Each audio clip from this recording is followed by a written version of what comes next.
तक की सबसे बड़ी खबर, सुप्रीम कोर्ट ऑफ पाकिस्तान के अंदर जजेस के दरमियान तफरीक अब इस कदर खुलकर सामने आ चुकी है, खलीज इस कदर गहरी हो चुकी है कि आप अंदाजा नहीं कर सकते। जजेस में फड्डा पड़ चुका है और चीफ जस्टिस उमर अता बंदयाल के पर काटने की तरफ पहला कदम उठ गया है। इलेक्शन करवाते करवाते ऑनरेबल चीफ जस्टिस के अपने इख्तियारात पर एक क्वेश्चन मार्क लग गया है और पाकिस्तान तहरीक इंसाफ की दरखास्त 4-3 से मुस्तरद। ये एक ऐसा पिंडोरा बॉक्स है जो पाकिस्तान की अदालती तारीख में, पाकिस्तान की जुडिशल हिस्ट्री में इससे पहले हमने नहीं देखी। कुछ बहुत बड़ी डेवलपमेंट्स हैं जो मैंने आपके सामने रखनी है।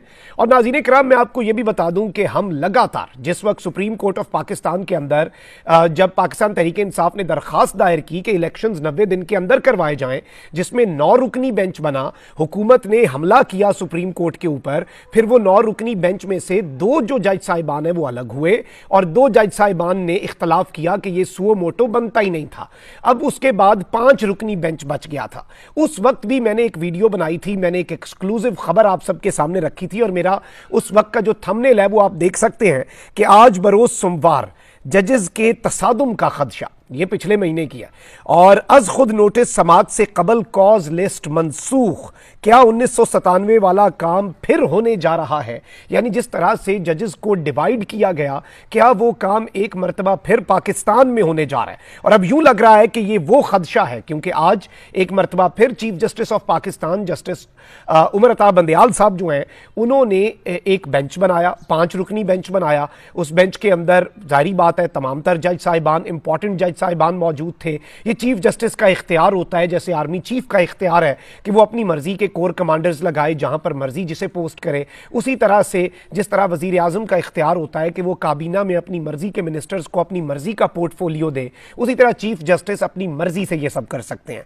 अब मैं आपको ये बता दूं कि सुप्रीम कोर्ट ऑफ पाकिस्तान में पाकिस्तान तहरीक इंसाफ के दरखास्त जो है उस पर तो समात हुई, जिसकी मुल्क के आइन के तहत वक्त पर इंतखाबात मुनक्किद होने के हवाले से मेक और ब्रेक अहमियत है, जाहिर बात है। और पंजाब और केपी के इलेक्शन पर लगता है कि इलेक्शन कमीशन के बाद शहबाज हुकूमत जो है उसने भी अब इसमें शिकंजे में आना था और इस सब के अंदर जो इलेक्शन कमीशन है उसके पास कोई जवाब नहीं होना था। चीफ जस्टिस ने यह बात वाजे की, लेकिन अब मामला जो है वो बड़ा खराब हो चुका है। चीजें जो हैं वो अब बिल्कुल आप ये कह सकते हैं कि कोई अच्छी नहीं है, मामलात कोई बेहतर नहीं है। Although chief justice of Pakistan के जो रिमार्क्स थे, अगर तो आप उन रिमार्क्स को देखें तो आपको बहुत सी चीजें वाजे हो जाती हैं और ये चीज़ बड़ी क्लियर हो जाती है कि इंतखाबात की तारीख से मुतल्लिक दरखास्त पर चीफ जस्टिस ने भी और दीगर जज साहिबान ने भी ये बात की कि इलेक्शंस जो है उनके ऊपर सुप्रीम कोर्ट का फैसला जो है उस पर अमल नहीं हो रहा। और बहुत से इंपॉर्टेंट रिमार्क्स हैं, जैसे चीफ जस्टिस ने कहा कि देखना यह है कि इलेक्शन कमीशन के पास सदर की दी गई तारीख बदलने का इख्तियार है या नहीं।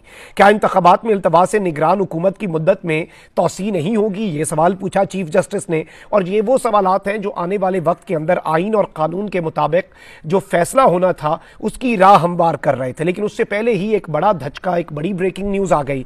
इलेक्शन की तारीख के हवाले से केस की समाअत के दौरान जस्टिस जमाल मंदोखेल ने अहम तरीन रिमार्क्स दिए।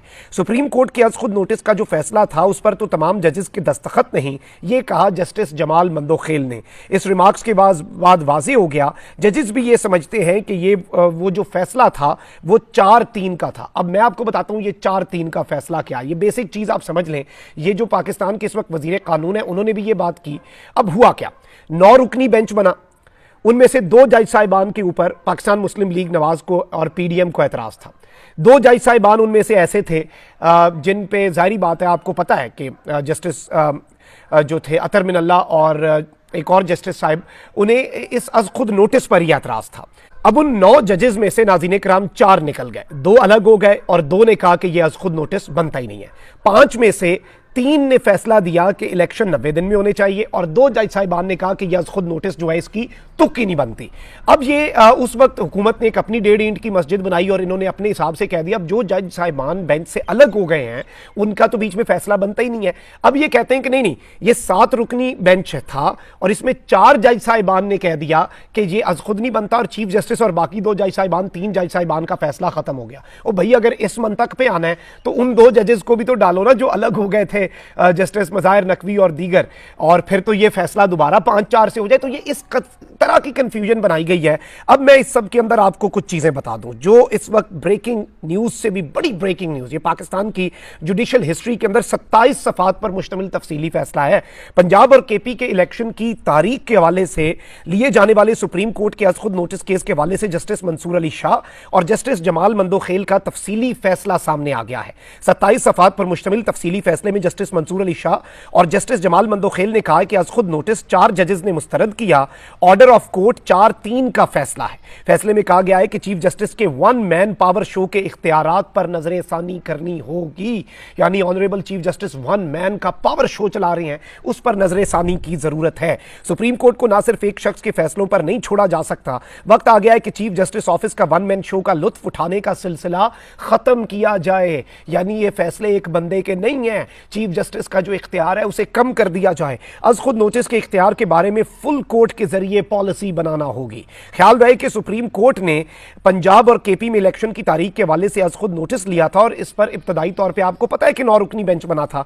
अब ये बहुत बड़ा पिंडोरा बॉक्स है, क्योंकि सुप्रीम कोर्ट के 2 जजेस ने, जस्टिस मंसूर अली शाह और जस्टिस जमाल खान मंदोखेल, 27 सफात पर मुश्तमिल डिटेल्ड जजमेंट जारी करके उन्होंने कह दिया कि वो 3-2 का डिसीजन था ही नहीं, वो 4-3 का डिसीजन था। और वो केस ही जिसकी बुनियाद पे, अब अगर वो फैसला ही नहीं था तो फिर उस फैसले की तौहीन कैसे हो गई। आज वाला इलेक्शन कमीशन के खिलाफ जो बेंच बना है उसकी क्या तुक बनी। आप यहां से अंदाजा कर लें कि यह सूरत हाल अब कितनी गंभीर और कितनी अलार्मिंग होने जा रही है। आले शरीफ का तरीकाकार क्या रहा है? आले शरीफ का हमेशा से तरीकाकार रहा है कि ये पाकिस्तान की जुडिशरी को डिवाइड करते रहे हैं, ये पाकिस्तान के जजेस को आपस में लड़वा के, ये चाहे पाकिस्तान की फौज हो, और जो इनका तो अल्टीमेट गोल भी यही था कि वो ये नवाज शरीफ साहब जो हैं ये पाकिस्तान की फौज को उसी तरह से रूल करें जैसे ये पंजाब पुलिस को करते हैं, अपनी मर्जी के काम करते रहें।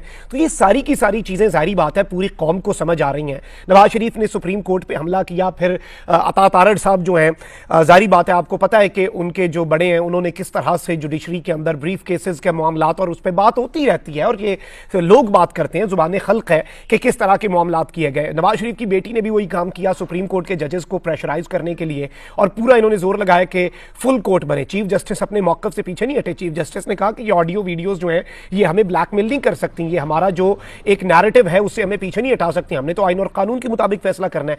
मैं कहता हूं कि वो जो आपने ये 4-3 वाला भी एक मामला किया, उसके बावजूद भी ये सुप्रीम कोर्ट का फैसला तो दूर की बात, कॉन्स्टिट्यूशन बड़ा वाजे है, आइन में लिखा है 90 दिन से ज्यादा इलेक्शन नहीं जाने। लेकिन अब इस सारे मामले के अंदर जो कंट्रोवर्सी बिल्डअप की जा रही है, जो सिनेरियो बिल्डअप किया जा रहा है, ये बहुत बड़े तसादुम की तरफ मुल्क को बढ़ा के लेके जा रहा है। और ये सुप्रीम कोर्ट ऑफ पाकिस्तान की हिस्ट्री की अब तक की सबसे धमाकेदार और अब तक की सबसे ब्रेकिंग न्यूज है, क्योंकि इस सब के अंदर जो 1 मार्च का फैसला था उस पर जस्टिस मंसूर अली शाह और जस्टिस जमाल मंदोखेल ने इस सारे मामले में कह दिया कि वो फैसला ही डिसमिस हो गया और चीफ जस्टिस के इख्तियार को अब रेगुलेट करने की जरूरत है, क्योंकि पूरी अदालत को सिर्फ एक शख्स पर, एक फर्द वाहिद पर नहीं छोड़ा जा सकता। ये एक बहुत बड़ी चीज है। और मैं समझता हूं इसमें आपको पता है कि जस्टिस काजी फाइज ईसा, अब ऑब्वियसली शेख रशीद साहब ने एक बात की थी कि ये 8 अक्टूबर की डेट इसलिए दी हुई है कि 8 अक्टूबर के दिन तो ना सदर मुमलिकत आरिफ अलवी होना है, ना ही चीफ जस्टिस उमर अता बंदियाल होने हैं। चीफ जस्टिस तो उस वक्त होना है जस्टिस काजी फाइज ईसा ने, और जस्टिस काजी फाइज ईसा हुए तो ऑब्वियसली पाकिस्तान तहरीक इंसाफ के कुछ कंसर्न्स होंगे उस चीज को लेके। जस्टिस काजी फाइज ईसा जो है वो इससे पहले भी बेंच बनाने के जो मामलात हैं, बेंच का जो इख्तियार है कि किस जज ने किस बेंच में बैठना है, उस चीज को ऑलरेडी उन्होंने इसके ऊपर मामलात किए। इस पर एक 2 रुकनी बेंच पर रजिस्ट्रार सुप्रीम कोर्ट को बुलाया गया। मैंने ये सारी की सारी चीजें उस टाइम पे कवर की थी और बहुत से लोगों को लगा कि ये नॉन इश्यूज हैं। मैंने उस वक्त भी ये बात कही थी कि ये नॉन इश्यूज इसलिए नहीं है नाज़रीन कराम, क्योंकि यही आने वाले वक्त के अंदर आने वाली चीजों का तयन करते हैं।